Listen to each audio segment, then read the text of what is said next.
From Missoula, uncertainty. Well, that's a word that Montana farmers are saying they're dealing with due to looming tariffs that President Trump has proposed. To discuss the impacts of the tariffs, which are already being felt by many farmers, a town hall was held to discuss what the impacts are and what they may turn into. MTN's Zach Volheim attended and has tonight's top story.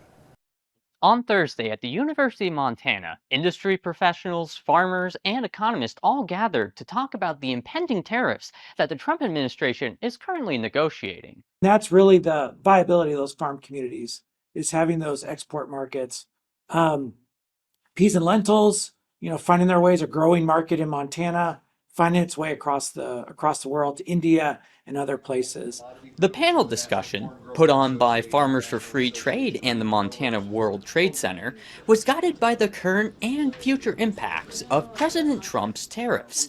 For hop farmer Tom Britz, CEO of Glacier Hops Ranch, he has already seen disruption to his trade with a buyer in China. And then we had this blow up with China, 145% to them, and 125 back the other way. Killed the deal. Immediately killed the deal. Steve Sheffels, a wheat farmer and vice president of the Montana Grain Growers Association, notes that another effect being felt is with their international partners. So far, he indicates that this has allowed Montana wheat to remain competitive in the global market. That relationship is worth millions and millions of dollars to Montana farmers.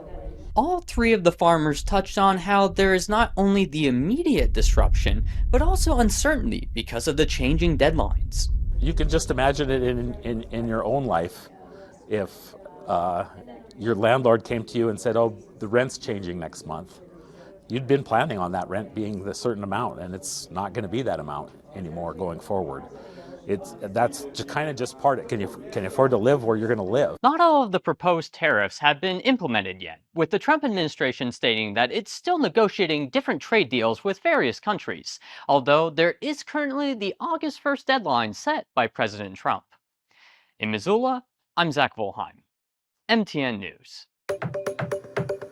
The USDA has determined Cascade as one of 13 Montana counties designated as natural disaster drought areas.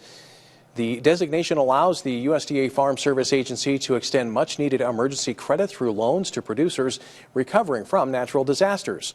The FSA reviews the loans based on the extent of losses, security available, and repayment ability. According to the U.S. Drought Monitor, the county suffered from intense drought during the growing season. Some of the eligible counties include Cascade, Lewis and Clark, Choteau, and Judith Basin. The deadline to apply is March 9th of next year.